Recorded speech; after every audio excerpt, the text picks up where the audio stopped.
अस्सलाम वालेकुम। मेरे चैनल प्रोफेसर खिज़र अब्बास पर खुशामदीद।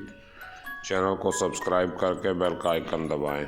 वीडियो को लाइक, कमेंट और शेयर करें। बहुत बहुत शुक्रिया। ज़ायरीन काबा से इकबाल ये पूछे कोई, ज़ायरीन काबा से इकबाल पूछे ये कोई, क्या हरम का तोहफा जमजम के सिवा कुछ भी नहीं।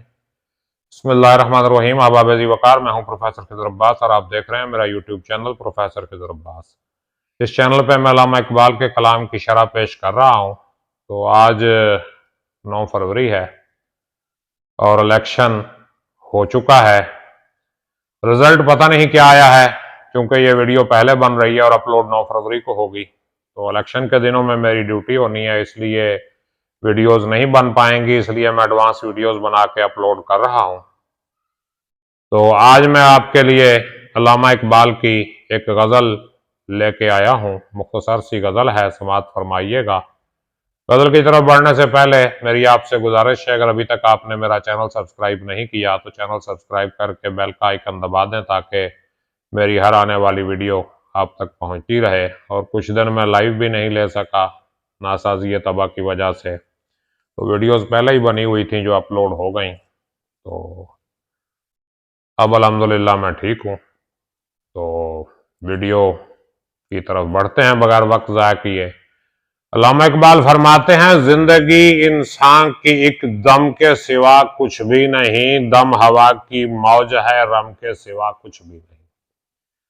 यानी इंसान की जो जिंदगी है वो एक सांस के अलावा कुछ भी नहीं। यानी इंसान की जिंदगी की हकीकत ये है कि सांस चल रही है तो इंसान जिंदा है, सांस रुक गई तो इंसान जिंदा नहीं। क्योंकि सांस चलने से इंसान के जिस्म में ऑक्सीजन आती है, और जब ऑक्सीजन आती है तो जिस्म के मामलात चलते हैं। अगर ऑक्सीजन का आना बंद हो जाए तो जिस्म के मामलात चलना बंद हो जाते हैं और चंद ही मिनट में इंसान अगले घर पहुंच जाता है। तो इसलिए इकबाल कहते हैं कि इंसान की जिंदगी एक सांस के सिवा कुछ नहीं, और दम हवा की मौज है, रम के सिवा कुछ भी नहीं। यानी सांस जो है वो क्या है, एक हवा की मौज है, और इसके लिए रम, रम का मतलब क्या है, फिरार होना, भागना, और कुछ नहीं। हवा ने तो जाना ही, अब हवा को आप कितना बंद करेंगे। यानी इंसान की जो जिंदगी है वो सांस पर मुनहसिर है, और सांस को आप कितना काबू करेंगे, आखिर ये निकल ही जाएगी। मतलब कुल्लो मन अलैहा फान, किसी ने जिंदा नहीं रहना, कुल्लो नफ्सिन ज़ाइक़तुल मौत। और गुल तबस्सुम कह रहा था जिंदगानी को मगर, फूल की नजर में जिंदगानी क्या थी, मुस्कुराहट। गुल तबस्सुम कह रहा था जिंदगानी को मगर, फूल कह रहा था कि जिंदगी एक मुस्कुराहट का नाम है। गुल तबस्सुम कह रहा था जिंदगानी को मगर, शमा बोली गिरियाए गम के सिवा कुछ भी नहीं। शमा ने कार होने के सिवा कुछ है नहीं। फूल खिलता है तो फूल के खिलने को शोरा हंसी से तशबीह देते हैं। तो जब खुद हंस रहा है बंदा तो उसके नजदीक जिंदगी हंसी खुशी का नाम है, और जो रो रहा है उसके नजदीक जिंदगी रोने और फरियाद का नाम है। शमा जो है उसकी आग जल रही है, नीचे उसकी मोम जो है आंसुओं की सूरत में बह रही है। तो जो खुश है उसके लिए जिंदगी खुशी का नाम है, जो दुखी है उसके लिए जिंदगी दुख का नाम है। जैसे मौसम तो इंसान के अपने अंदर होता है। अब दिल में बहार हो तो सारे मौसम बहार के हैं, और अगर दिल में खिजा है तो फिर सारे मौसम ही खिजा के हैं।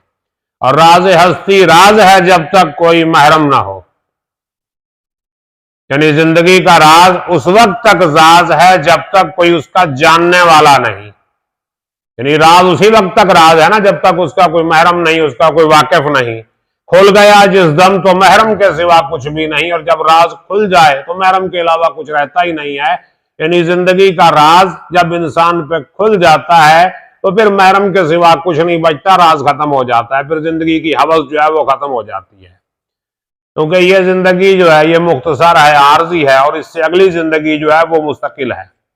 और ज़ायरीन काबा से इकबाल ये पूछे कोई, काबा की जो ज़ियारत करने जाते हैं लोग उनसे इकबाल कोई तो पूछे ये बात। ज़ायरीन काबा से इकबाल ये पूछे कोई क्या हरम का तोहफा जमजम के सिवा कुछ भी नहीं? कि हरम का तोहफा, खाना काबा का जो तोहफा तुम लेके आए हो, इस जमजम के सिवा कुछ और नहीं है? यानी वहां से जाके जमजम तो ले आते हो, गुनाह बख्शवाते हो, लेकिन क्या कोई नेकी, परहेजगारी, तब्दीली ये लेके नहीं आ सकते? यानी मतलब यह है कि हज जो बहुत बड़ी इबादत है, इतना खर्च करके सफर करके जाते हैं और वहां से सिर्फ खजूरें और जमजम लेके आ जाएं, कोई तब्दीली ही ना आए, तो उसका फिर क्या फायदा? हज का मतलब तो यही है ना कि अगर सबका गुनाह बख्शे गए हैं तो अगले गुनाह नहीं करने। हज के बारे में कहा गया है ना कि जिसने हज किया और उसमें कोई फिस्को फजूर नहीं किया, कोई गुनाह नहीं किया, नाफरमानी वाला काम नहीं किया, तो जब वापस आएगा तो ऐसे आएगा जैसे उसकी मां ने उसे पहले दिन पैदा किया, यानी गुनाहों से पाक होके आएगा।